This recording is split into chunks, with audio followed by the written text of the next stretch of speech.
We are in the new 2021 Honda Pilot, courtesy of Apple Honda in York, PA. For more information on their inventory, please feel free to check out the link in the description box below. So I wanted to check out the new Pilot here today. For one, because I wanted to see Apple Honda's brand new building. It's absolutely amazing, it's huge, so I did want to see that. But also there have been a couple big changes for the 2021 Pilot as well. We'll of course be going over them, and I've always liked the Pilot since it first came out. And so in this video, we'll be going over everything for performance, exterior, interior, tech, sound system, all that stuff. So what do you guys say? Let's just go ahead and jump right into it. And as always, let's start with pricing. And so as you can imagine, there are several different trim levels for the 2021 Honda Pilot. First one being the LX, starting at $32,250, EX for $34,930, EXL for $38,360, Special Edition, which actually is a new trim level for the 2021 Pilot. That one starts at $38,960, Touring for $42,920, Elite for $48,420, and lastly, the one we have today being the Black Edition. This one's starting at $49,920. And so that was all actually pricing for the front wheel drive configurations of all of those trims. If you wanted to add all-wheel drive, you can do that. Simply add $2,000 to any of those prices. And so regardless of trim level though, however, power plant on all of those trims will be the same for the Pilot. Powering this beast is going to be a 3.5 liter naturally aspirated V6, putting out 280 horsepower at 6,000 RPM, 262 pound-feet of torque available at 4,700 RPM. Power, of course, sent to front wheels or all wheels through a 9-speed automatic, which is now standard across the board for the 2021 Pilot. Didn't used to be that way. That is yet another change for this new Pilot. And by the way, that 9-speed automatic does also come with paddle shifters, which we will be testing out in a little bit here. But all in all, 0 to 60 time comes in at a very impressive 6.3 seconds. Reason I say very impressive is the fact that if you do some comparisons between the other 3-row SUVs that the Pilot is competing against, let's say the Toyota Highlander, 7.2 seconds to 60, Hyundai Palisade, 7.1 seconds, so 6.3 seconds, really blows all the other 3-row SUVs out of the water, at least when you're comparing apples to apples. So that is pretty darn impressive. And we'll test out the acceleration as well here, but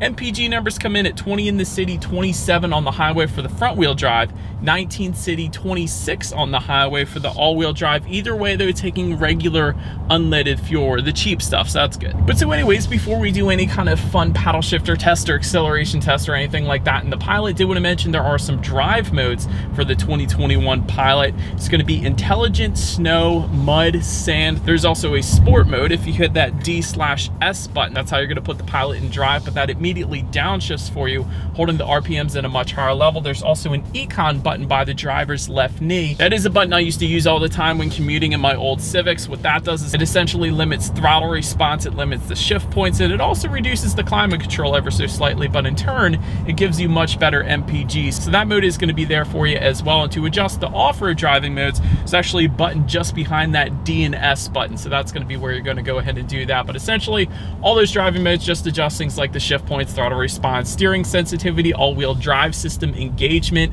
traction control, really quite a bit, quite honestly. So that is pretty darn good. So what do you guys say now, having mentioned all of that? I do have it in that sport mode still, so let's go ahead and do a quick little paddle shifter test here. Let's see how quickly they're actually going to react for us here. And here we go, guys. Not bad. A little delay, not too bad though. But reason paddle shifters are really on SUVs anyways is to do engine braking. For example, I'm going down a hill right now. If it were snowing, I would be using those paddle shifters to do a little engine braking, because of course if you hit the brakes you might end up sliding, so it's not safe. But anyways, I would imagine that is why paddle shifters are always on SUVs in the end. So most people are not going to use them anyway. So having said that, let's do a quick little acceleration now in the new Pilot, and let's see how quickly we can get this new 2021 Pilot here up to speed. And if it feels like 6.3 seconds, let's give it a shot. All right, slight downhill here, which is kind of cool, I guess. But anyways, 3, 2, 1. Ciao! Oh my gosh. Wow. That actually really does throw your head into the back of the headrest. dang, man, did not expect that out of a 3-row SUV. And I've reviewed, I think, just about all the 3-row SUVs. I've done the Palisade, I've done the Explorer, I've done the Highlander. This thing is dang quick, except for maybe the Explorer ST. That's gonna blow it out of the water, but other than that, that's also gonna be more expensive. This thing is quite darn freaking quick for a 3-row SUV. I like that. That was nice. But so anyways, to go along with that acceleration, as always, braking is equally important. And so up front, you will find 12.6-inch ventilated front discs. In the back, 13-inch solid rear discs. As far as that 60 to 0 stopping distance goes, it actually comes in at a respectable 120 feet.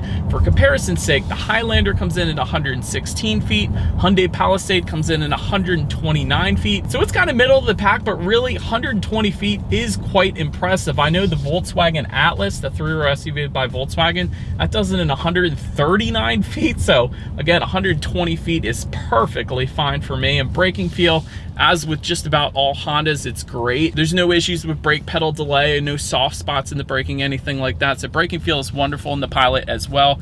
Touching on suspension and handling, up front, you're gonna get a McPherson strut front suspension. In the back, independent multi-link rear suspension, front and rear stabilizer bars. As far as the ride quality goes, one of the things I first noticed in the Pilot, absolutely amazing. I hit some seriously large bumps back there. I got a speed bump actually coming up here as well. The Pilot did absolutely wonderful, so it definitely soaks up road imperfections quite nicely here. So no issues for me there. As far as the steering feel goes, it is on the softer side, I will say that, but with 3-row SUVs, that's pretty much as expected, quite honestly. So you're not gonna really get as much feedback really with any 3-row SUV. But I will say, if you're looking specifically for steering feel, Mazda CX-9 is probably where you're gonna wanna be out there, but steering feel is just fine though. As far as cabin noise goes, that is seriously on point. Love the lack of cabin noise in the Honda Pilot, and that's partly due because the Pilot does come with acoustic front glass for the EXL trim level and up. You will also get acoustic front side glass if you were to go with the Touring trim level and up, so that's gonna really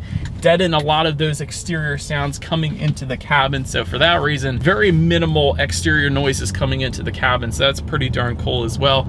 Touching on visibility, I can see perfectly fine out the back. One of the things I like about the Pilot visibility is that those 3rd-row headrests are a little bit on the smaller side of things. So a lot of 3-row SUVs get very chunky 3rd-row headrests, and a lot of times they go up to the ceiling and you can't see anything if you have that 3rd row up. And of course you can fold it down, but what I'm really trying to say is because of the shape of the Pilot and because of those 3rd-row headrests, visibility is just about as good as it's going to get when it comes to 3-row SUVs.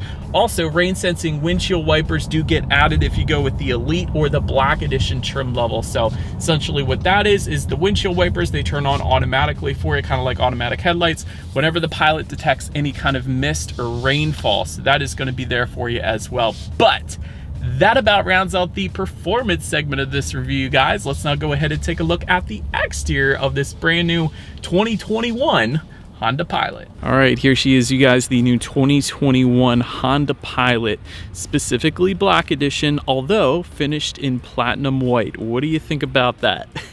Apparently it's pretty rare, but let's go ahead and start up front on the Pilot here. Up front, that grille will differ slightly dependent upon the trim level that you go with, actually. For example, black accents can be found on the Special Edition and Black Edition trim levels. However, you will get chrome accents essentially for all other trim levels up front there. To the sides, LED low beam headlights coming standard with all trim levels. And of course, they will come with that automatic feature, meaning when it starts to get dark out at night, they are going to turn on automatically for you there. LED fog lights can be found for the EX trim level and up down below, and you will actually get full LED headlights, meaning low and high beam, if you were to go with the Touring trim level and up. And of course, if you go with the Black Edition, you will find that Black Edition badging found within that front grille as well, and some added black accents, of course, throughout the exterior, and you guys will see that, I'm sure, in a little bit. But now let's go ahead and make our way to the side of the Pilot here. And so starting up top, roof rails are going to come standard on the Special Edition trim level and up. Rear privacy glass can be found on all trim levels across the board, as well as chrome window surrounds, with the exception of the Black Edition, of course, being black window surrounds is what you're looking at right now. When it comes to the door handles, you will actually get black door handles and black side mirrors with the LX trim level, and that is going to be a matte black. But essentially all other trim levels will give you body colored door handles and body colored power adjustable side mirrors, and they will actually be heated with LED integrated turn signals if you were to go with the EX trim level and up. Then taking a look down at the wheel setup, they are going to differ pretty substantially dependent upon the trim level that you go with. For example, 18-inch alloys coming with the LX, 18-inch machine finished alloys for the EX and EXL, 20-inch painted black alloys for the Special Edition and Black Edition trim levels, and 20-inch machine finished alloys for the Touring and Elite trim levels. And again, you guys can see that gloss black striping found in the side skirt portion of the bottom there, and that's specific to the Black Edition trim levels. So let's go ahead and take a look at the back though of the Pilot now. And so starting up top yet again, shark fin antenna found up top there. Just below that, rear spoiler with an integrated brake light. Just below that, rear window wiper, and believe it or not, LED taillights across the board. That is not always the case, so I absolutely love that. We'll find some Black Edition badging if you were to go with the Black Edition trim level. You guys can see that on the right hand side of the liftgate there. And of course, below it all, you actually are going to get a hidden single exhaust outlet across the board. That's one of those things where it's personal preference. I like the exposed exhaust outlets personally, but on the Pilot it is hidden. But nonetheless, I do believe you guys know what we have to do next. As always, here is that exhaust clip.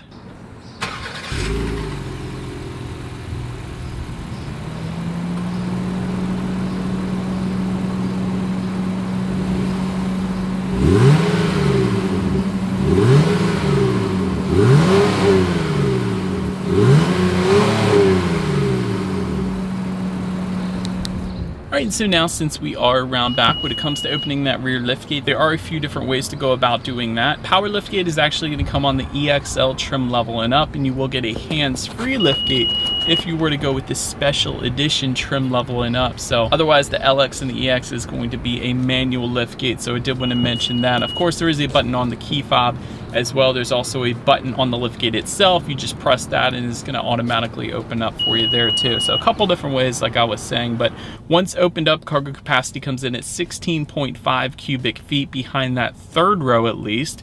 If you were to fold that down, that bumps it up to 46.8 cubic feet behind the second row. And with all rows folded, 83.9 cubic feet behind that first row. And so for comparison's sake, the Highlander comes in at 84.3, so practically identical there. And the Hyundai Palisade ups it to 86.4 cubic feet, so a little bit more space with the Palisade, but still you get plenty back there. I will say that the EX trim level and up is going to give you a 12-volt power outlet in that cargo area. You will find cargo lighting for all trim levels across the board, 4 cargo tie-down anchors, again for all trim levels, grocery bag hooks back there as well, and a decent amount of in-floor storage as well. A lot of times with the in-floor storage with 3-row SUVs, it's hit and miss. Sometimes it is there and it's not that deep, but actually with the Pilot, you do have a decent amount back there, so I did like that. But making our way to the third row legroom, that's going to come in at 31.9 inches. So for reference, I'm an even 6 feet tall. This is how much space I have back there. Probably better left for small children when it comes to that, at least. And there are cup holders back there as well. I did want to also mention there's some rear ventilation found on the sides there for those third row passengers, so that was pretty cool to see as well. But making our way to the second row legroom, that comes in at 38.4 inches. Again, 6 feet tall. This is how much space I have back there. Tri-zone climate control also coming standard across the board. There is rear ventilation, of course, like I was saying, across the board. We'll find cup holders back there. There's some coat hooks. There's 2 USB charging ports for the EXL trim level and up. Heated second row seats actually come with the Touring, Elite, and Black Edition trim levels. Gotta love that. And in case anybody was wondering what trim levels get bench seating versus the captain's chairs, bench seating comes with the LX, EX, EXL, and Special Edition trims. However, captain's chairs comes with the Touring, Elite, and Black Edition. So dependent upon the trim level, you are going to get a different configuration for those center seats. So did want to mention that as well. EXL trim level and up actually also gives you the second row sunshades. They are manual sunshades, but they are very nice. Anybody who has ever had a newborn or young kids know that power sunshades are absolutely amazing. And the ones that come from the factory like this are so much better than the ones you can get at Walmart. I will say that from experience as well. So love that they are there. And of course, we have this awesome rear seat entertainment system as well on this one, which I absolutely love. It comes with 2 headphones as well, so the kids can put on the headphones and they don't have to disturb the driver and the passenger up front. So that is pretty darn cool too. And of course, that rear seat entertainment system not only plays Blu-rays, but it can actually play other things like Gold Pony YouTube videos and so on. So I did want to mention that as well. So that was pretty cool that that was there. But overall, seats are plenty comfortable though, and I loved the panoramic sunroof here. We got one in the front, but the rear passengers also have one back there, so that was pretty darn cool as well. But now let's go ahead and make our way to the front seats now on the Pilot here. Cloth seating coming with the LX and EX trims, leather seating coming with the EXL trim level and up, heated front seats coming with the EX trim level and up. Actually, you will get ventilated front seats with the Elite and Black Edition, and overall, again, seats are plenty comfy. You do have some Black Edition stitching towards the top part of the seating, at least on our Black Edition trim level here today. Love the red accents with the seating as well. Definitely looks quite nice. So overall, no issues whatsoever with the seating. I love these little armrests that you can adjust as well. That was pretty cool. So you could raise or lower that armrest and it'll stay in that position. So when you have things like that, it makes going on long road trips a lot easier for you, at least in the Pilot here. So then take a look at the steering wheel. It is tilt and telescoping, leather wrapped for the EXL trim level and up, L meaning leather of course. Heated steering wheel actually coming with the Elite and the Black Edition trim levels as well.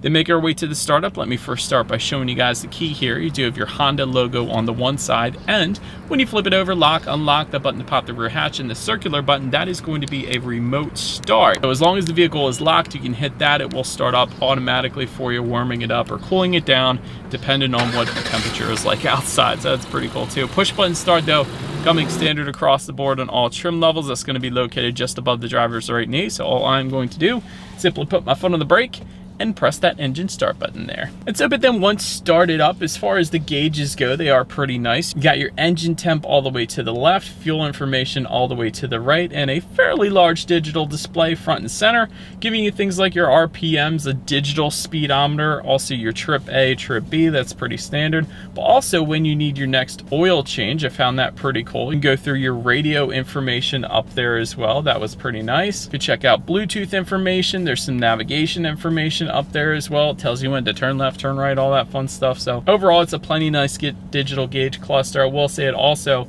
lights up different colors dependent upon how you're driving. If you're driving more eco-friendly, it's going to be a little more green.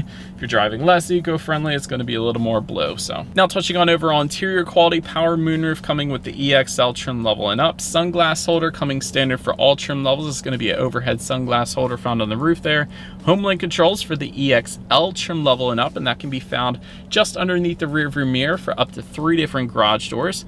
Conversation mirror coming with the EX trim level and up. That's something on the Pilot I've always thought was pretty freaking cool. It's kind of like a school bus mirror where you can spy on the rear passenger, so I do like that. Ambient blue LED lighting for the Touring and Elite trim levels, so I like that the ambient lighting is there. I wish Honda would have gave you some options as far as the color choices go rather than just giving you strictly blue, but do like that the ambient lighting is there. I think I forgot to mention what trims that rear entertainment system comes with. That 10.2 inch rear entertainment center actually comes with the Touring Elite and Black Edition trim levels, in case I didn't mention it before. I don't think I did. And actually, to insert a Blu-ray disc, it's going to be found in the front here, just underneath the climate control information. Just underneath of that though, you have 12-volt power outlet, USB charging port, a wireless phone charger. I thought that was pretty cool. And that actually comes on the special edition trim level and up. Just behind that, you'll have dual cup holders and then an absolute ton of space just behind that. Really, it's one of the deepest cargo areas I've seen in quite a while. And you do actually have yet another 12-volt power outlet USB charging port within that as well. And there's a little tray that slides forward and back in there too. But yeah, a ton of space in that area. That was pretty cool. But overall, interior quality is fine. I will say it's not quite as good as some of its competitors. I actually think I like the Highlander's interior quality a little bit better now.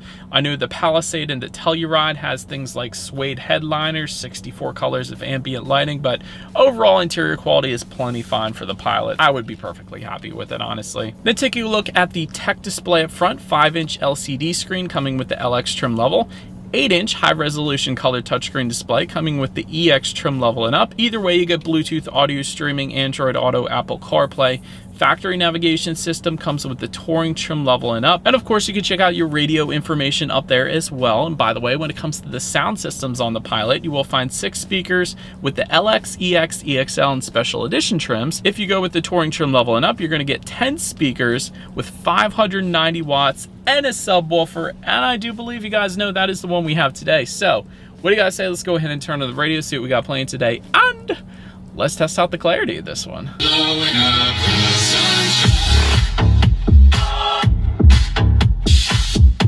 Actually, more bass than I expected. That was a ridiculous amount of bass for a 3-row SUV at least, but sound system, that was very nice. That was plenty fine. Really kind of overkill for a 3-row SUV, and I love it. So sound system is nice. But last thing on the tech display I wanted to mention is when you do put the Pilot in reverse, you will of course find a rear view camera across the board letting you know who or what is behind you, which is always going to lead us into safety. And so to start, the 2021 Honda Pilot is an IIHS top safety pick. That's always a good start. Front side curtain airbags. In the back, you're going to have latch, aka lower anchors and tethers for children for the rear car seats. Rear child door locks back there, tire pressure monitoring system, but also across the board, Honda Sensing. That comes with every single trim level, and that includes collision mitigation braking system, road departure mitigation system, adaptive cruise control, lane keep assist, forward collision warning, and lane departure warning as well. In addition to that, if you were to go with the EX trim level and up, you will also get a blind spot monitoring system with rear cross traffic alert.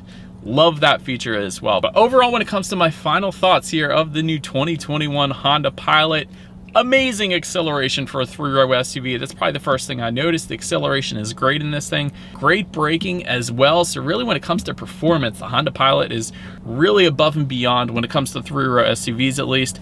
Average reliability for anybody who was looking for that. That's according to Consumer Reports. That's okay. It's not the best, but it's not the worst. And really overall, the Honda Pilot is really nice. And I gotta say, I'm always a little bit partial to Honda, but at this point, I do, however, see some areas that I particularly would improve upon if I were Honda. For example, multicolor ambient lighting. I don't know why, I just like different colored ambient lighting. For example, the Telluride and the Palisade offer 64 colors. It would be kind of cool if Honda could match that. Digital gauge cluster, I'm talking about a full digital gauge cluster, would be super nice to see, at least on the top trim levels of the Pilot as well. Those are always pretty cool. Suede headliner I think would be super nice as well, kind of up the interior quality a little bit there. And overall, a very solid pick, quite honestly. I've had actually several Hondas in my lifetime, including an Acura RSX, which you guys know Honda makes anyways. That was my first car actually. So Honda, it's definitely been a company I've been very partial to, and this is definitely a solid pick. But want to hear from you. Let me know what you guys think of the Honda Pilot in the comments section below. That is about it for this one, you guys. Thank you so much for watching.